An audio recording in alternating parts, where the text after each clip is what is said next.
देख रहे हो कितनी धूल मिट्टी हो रही है ना। बच्चे को डरा दूंगा जिसको,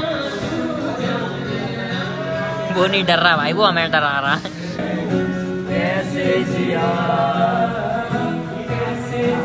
सिंगिंग मैं भी ट्राई करूंगा, मैंने एक बार की थी। मैं वियर्ड साउंड करता हूँ बहुत ज्यादा। I am good at everything but best at nothing. इतना ट्रैफिक लग रखा है, ठीक है, यहाँ गाड़ियाँ नहीं घूम रही। तो जस्ट हमारे बगल में पता है इतनी दूर पे एक सांड खड़ा हुआ था भाई, क्यों मानो भाई गोंड फट रही थी भाई के ये बहन का लंडी एकदम बिदक के बस मेरे में जड्डी नहीं देते, क्योंकि मेरे ही बगल में खड़ा था। और बहन चोद हमारा तो नसीब भी ऐसा ही है कि दे ही देगा, है ना। तो जितनी देर में खड़ा रहा भाई उधर मेरे तो भाई मतलब ये मानो अब क्या बोले भाई, गले में गोटे लेके घूम रहा था, इतनी देर खड़ा रहा उधर भाई। बहुत टेंशन का माहौल था लेकिन बच गए, है ना। राम राम जी, राम राम सही भाइयों को, welcome back to a new blog. So guys आज में भी बारिश नहीं हुई है। सो वैसे जब से जगा हूँ तब से तो नहीं हुई है, और धूप भी निकल रही है। तो भाई इतना पॉल्यूशन है, इतनी डस्ट है एयर हवा में कि भाई कुछ कहा नहीं जा सकता भाई। आंखों में मतलब एक तरीके से जलन पड़ रही है अभी, क्योंकि धूल मिट्टी उड़ रही है ना। इतनी सारी चिंगारी कहाँ से निकली, साले सिगरेट फेंक रहे हैं। मेरे को लगा कि ऐसा क्या कैसे यार रोड पे के चिंगारी निकलने लगी। तो गाइस देख रहे हो कितनी धूल मिट्टी हो रही है ना। बहुत मतलब इस रोड पे पता नहीं कहीं से गिट्टी विट्टी भी आ गई है। आगे कंस्ट्रक्शन चल रहा है, उस वजह से शायद। टेंशन लेने से पहले ये सोचो कि तुम्हारे टेंशन लेने से कुछ हो सकता है कि नहीं हो सकता, तो टेंशन क्यों लेनी। और काम करने के बाद फिर तुम्हारे टेंशन लेने से बदल सकता है कि नहीं, तो फिर टेंशन क्यों लेनी, समझ रहे हो ना। हाँ जब अपने हाथ में कुछ नहीं तो टेंशन क्यों ही लेनी, समझ रहे हो गाइस। एक लैंडमार्क ही है यार, ठीक है, होटल। और कल मैं जब फूलबाग जा रहा था ना, तो मैंने फ्लाईओवर से देखा कि एक लैंडमार्क उधर था। तो मैं थोड़ी देर के लिए तो कंफ्यूज हो गया कि ये जो लैंडमार्क है कौन सा, क्योंकि मेरे को पता था, मैंने यहाँ भी पढ़ रखा है लैंडमार्क है। फिर मैंने सोचा कि आज आके देखूंगा कि लैंडमार्क है कौन सा।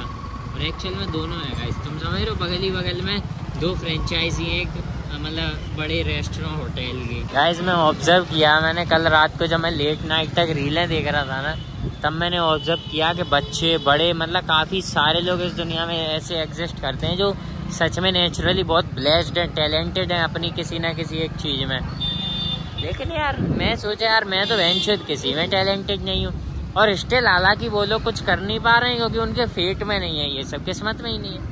अब तुम समझो, एक वो वैन जो पता नहीं गली में दो पत्थर बजा के गाना गा के फेमस हो गया, लेकिन उससे अच्छे अच्छे सिंगर बैठे हैं इंस्टा पे सब जगह, लेकिन वो नहीं हो रहे ना, तो उनकी किस्मत में नहीं हो। उसकी मता डोली चाय वाले को देख लो, है ना। तो यही है किस्मत, ये नीची क्यों है इतनी फॉर्चुनर। आज फिर स्टाफ मस्ती कर रहा है। नसीब तो भाई नसीब ही है ना। Fate is the ultimate thing. समय, काल, टाइम, टेंस को कहते हैं ना काल, तो है ना। सीट तो है खाली है, स्टाफ जब बाहर खड़ा था अभी। आज ब्लॉग फिल्म करने में थोड़ी प्रॉब्लम आएगी, जबकि मेरे को एक इम्पोर्टेंट बात करनी थी, क्योंकि यहाँ पे गाइस लाइव सिंगिंग चल रही है। Live singing well done bro, है ना। अच्छा है सारा system, live singing, enjoy this one guys. एक इम्पोर्टेंट बात करनी थी, लेकिन अब कहाँ से ही हो पाएगी, है ना, क्योंकि भाई की सिंगिंग चालू है। तो कोई बात नहीं, इस पे तो कॉपीराइट नहीं आएगा ना, है ना। ये तो भाई कोई बंदा इन पर्सन गा रहा है, देख लो वो गा रहा है भाई। दो लोग ज्वाइंट हो गए भाई, दो लोग ज्वाइंट हो गए। मैं रास्ते में कह रहा था काफ़ी सारे कम उम्र वाले लोग टैलेंटेड होते हैं या मेहनत करके या कुछ भी कर लेते हैं ना। ये देखो, दे आरंट ग्रोन अप्स, है ना। देख रहे नॉर्मल बंदे हैं, लेकिन भाई उनमें कुछ तो टैलेंट है। हम में तो बेंचो बकचोदी के सिवाय कोई टैलेंट ही नहीं है। उन लोगों को तो बस बाहर ही जाके करेंगे सारी बात, क्योंकि यहाँ तो कोई सेंस ही नहीं बनता। चलो बाहर ही देखो गाइस। गाने वाने में तो काफ़ी ज़्यादा शोर हो रहा भाई, है ना। हालांकि बंदा गाता अच्छा ही है, मुझे पता है ना। लेकिन चलो छोड़ो, अब क्या करना भाई, गा तो रहा ही है ना बढ़िया सा। तुम लोग देख लो भाई, गा रहा बढ़िया, है ना। ओहो गाइस, कॉफी वालों की मेहनत पर शक्कर फेरते हुए, है ना। इसको शक्कर बोलते हैं, वाइट वाली को चीनी बोलते हैं, समझ रहे हो? ऐसा है। Now I think you got, है ना? अब इसको बढ़िया स्टिर करते हैं। ये तो कुछ नहीं है, कैपुचिनो जो आती है ना, बच्चे को डरा दूंगा जिसको, वो नहीं डर रहा भाई, वो हमें डरा रहा है आँखों में। हाँ, ये आउटलेट ओनर का बच्चा है ये। वो ये कह रहा साले मेरे, वो गिर गया, मेरे आउटलेट हम बैठ के कॉफी लपेट रहे और मेरे को डरा रहे हो।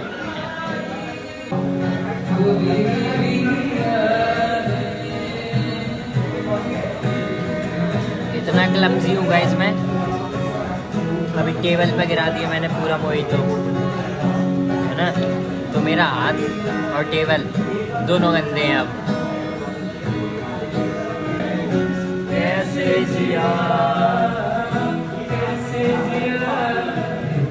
तेरे बिन, तेरे बिन, बिन तेरे लिए सांसें ऐसे ही तो छोड़ दी खुदाई मैंने तेरे लिए। किसी का भी हो, अपन को क्या करना? विवेक ओबरॉय का है, ओबरॉय। सलमान खान ने करियर बर्बाद कर दिया तो बंदे ने बिजनेस में बना लिया। अब पूरी मूवी देखी थी है? मैंने नहीं देखी। Nice nice. बाहर से इतना पता नहीं चल रहा कि अंदर गाने ही चल रहा है भाई, है ना? क्योंकि बाहर इतना साउंड आउट ही नहीं हो रहा। जिससे मेरा दिन ढले शाम ढले ख्यालों का शहर। क्या बात है भाई, सिंगिंग मैं भी ट्राई करूँगा। मैंने एक बार की थी बेंचो, बहुत वियर्ड साउंड करता हूँ, बहुत ज़्यादा। अगर मैंने गाइस कभी भूले भटके सिंगिंग ट्राई भी की तो मेरे को ये नहीं पता कि बेंचो में किस टाइप का आदमी हूँ। मतलब क्लासिक गाना है, सैड गाना है, पॉप गाना है, नॉर्मल गाना है ना, रिलैक्सिंग गाना, लाना कुछ नहीं पता और मैं कर ही नहीं पाऊंगा भाई। पहली बात तो ये पूरा बजा किसी के लिए कुछ छोड़ेगा जब तो बेंचो कोई कुछ करेगा। सिंगिंग भी कर ले रहा है बेंचो, पैरोडी भी कर रहा है, कुछ तो जोड़ दो किसी के लिए। तो मेरा जो सीन है ना गाइस, मेरी लाइफ का सीन ये है कि टाटा कर्व, कि मेरी लाइफ का सीन कुछ ऐसा है कि I am good at everything but best at nothing. समझ रहे हो? मैं सब चीज में अच्छा हूँ लेकिन बेस्ट किसी भी चीज में नहीं हूँ। समझ रहे हो? इवन बहनचोद मैं तो इतना बड़ा बकचोद भी नहीं हूँ कि स्टैंड अप कॉमेडी कर सकूं। समझ रहे हो? और अगर मैं उतना बकचोद नहीं हूँ तो मैं इतना भी बकचोद नहीं हूँ कि मेरे ब्लॉग में भी सुपर बकचोदी हो जाए ना। कॉमेडी बस जो मानो दोस्तों के साथ बैठ के हो जाती है बस, और वो फिल्म नहीं हो पाती। और अगर हो भी जाए तो बहनचोद सब लोगों का ह्यूमर थोड़ी सेम है, सब थोड़ी समझ पाएंगे कि किस बात पे हंस रहे चूतिए, है ना? खैर अब क्या कर सकते हैं। ये होने से ही मैं आवाज हूँ। क्या बात है, मेरे को तो लिरिक्स भी नहीं आते बहनचोद किसी चीज के। अभी तो 10 भी नहीं बजे, सिग्नल अभी से बंद हो गए। गाइस एक ऑटो वाला पिट गया होता बहनचोद मेरे हाथ से। मैंने उससे बस इतनी ही कह दी कि मेरी एंड पे चढ़ा दे इसको। मैं अगर चला गया सुन के, कर क्या लेता यार? जब हम लोग निकल रहे हैं बीच में आ जा रहा है वो छुड़ी के। मेरा तो गैस पता दिमाग इतना भी कुछ भयंकर वो खतरनाक नहीं है कि मैं डबिंग करने लगूं। स्क्रिप्ट ही नहीं आएगी मेरे को तो, है ना गाइस? इससे मेरे को एक बात याद आई। मेरी गली के बच्चे हैं बहनचोद, है ना? अब वो पता नहीं मीम देखे आते मोबाइल पे, अब आके गली में चिल्ला के बोलेंगे। पहले तो हीरा बेटे का ट्रेंड था तो चल रहा था, अभी पता नहीं मादर जी ने सुनील शेट्टी का डायलॉग देख लिया है। वो ऐसे कह रहा था आपस में करते हैं बात और बीच में बकचोदी कर देते हैं। आप शायद मेरी चप्पल देख रहे हैं, इसमें एक छेद है जो आपको दिख नहीं रहा होगा। रुको 1 मिनट दिखाता हूँ, है ना? और रहने के लगे में सारे हंसेंगे, सारे रैंडम कुछ भी बात कर रहे होंगे, गहरी बात चल रही होगी, एकदम को इधर उधर देखेगा और एकदम बोल देगा आप शायद मेरी चप्पल देख रहे हैं। ऐसा पता मैंने दिन में 7-8 बार सुना। पहली बार सुन के तो भाई मुझे भी हंसी आ गई कि मेरी है ना, ये क्या सुन लिया मैंने, मतलब ये बच्चे कहाँ जा रहे हैं। ठीक है भाई, कम से कम हंसने का मौका तो ढूंढना है। हम लोग तो आपस में लड़के हंसते थे, है ना? अच्छी बात है भाई, बढ़िया है, ठीक ही है मतलब, है ना? कोई तो एंजॉय करना है। तो भाई अभी ये सोचना है कि बढ़िया घर निकलते हैं, लेट हो चुके हैं है ना। अपना तो दिन भर घर पर सोना है ठीक है, पूरे दिन सो ही रहे घर पे है ना। तो बस आज के लिए इतना काफ़ी है, मिलते हैं अगले ब्लॉग में।